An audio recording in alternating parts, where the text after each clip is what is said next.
Hello, welcome back to the Public Relations Podcast. I'm sorry, I've got a cold, so I'm going to sound really croaky. I also know I've been away for a while. Went away on a very nice holiday, and then got back and then got this cold, which is not very helpful. But anyway, got lots of plans for the Public Relations Podcast for this year.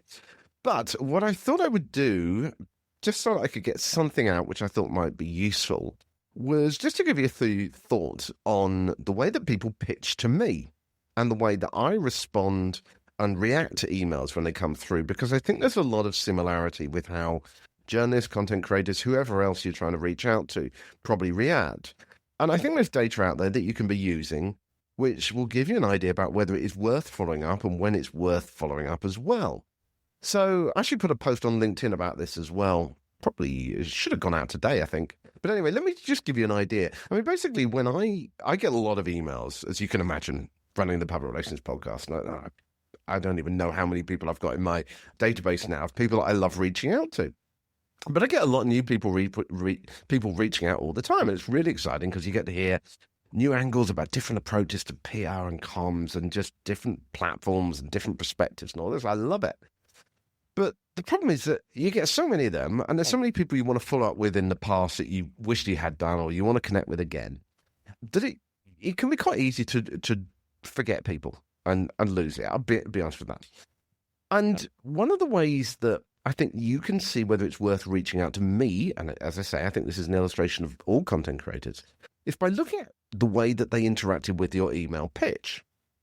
Now, if you think of something like HubSpot, which is what I use, you can obviously see when people opened your email, what times they opened it, and this kind of thing. And that's really useful information because I think you can get a sense of whether someone's interested based on that.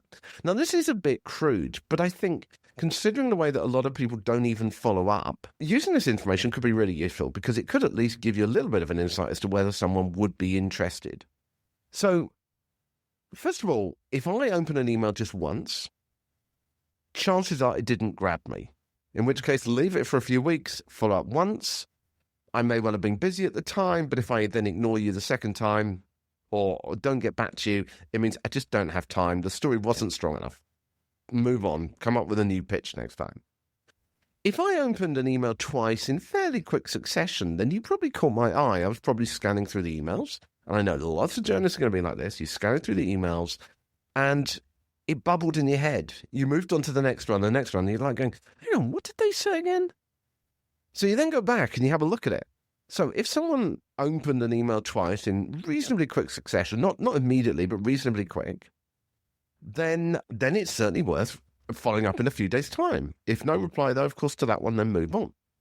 What about if they open multiple times at different times on the same day? So let's say they opened it at 9 a.m. and then 5 p.m. in the afternoon, or maybe over 2 days. They opened it a couple of times.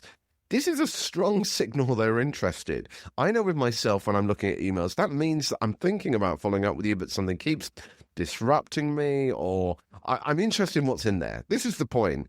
So don't just send the same email again. Offer a new angle or something more value or something like, hello, X, I also wanted to add that something. You know, whatever that is, a new angle, a new piece of perspective, or whatever it is, just to kind of try and push it over the line. The point is, I'm clearly interested because I've looked at it a few times. You can tell that from the data.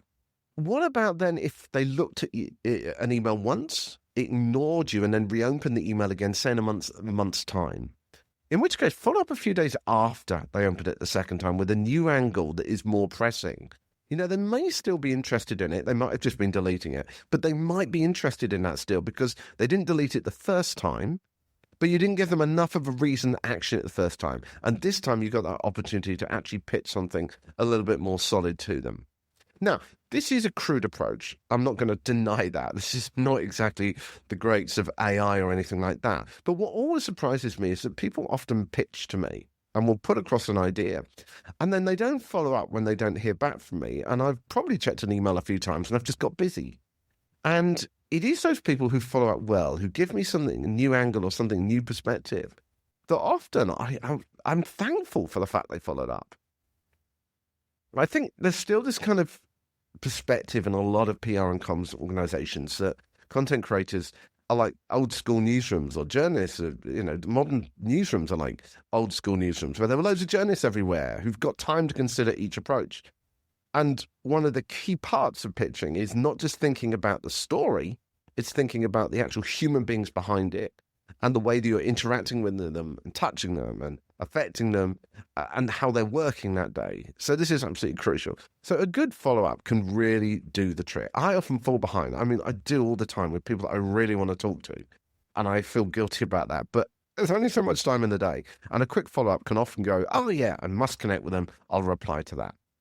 By the way, just one final caveat to all this. If you pitch to someone twice, for example, and you still get no response, let it go. Your story is not fitting this time. Don't push it. Pushing too much, and I do get these, I sometimes get some quite aggressive follow-up, sort of like, did you see it? Or I know you're busy, but have you not had a chance to look at this yet? Or something like that. This can be a huge turn-off.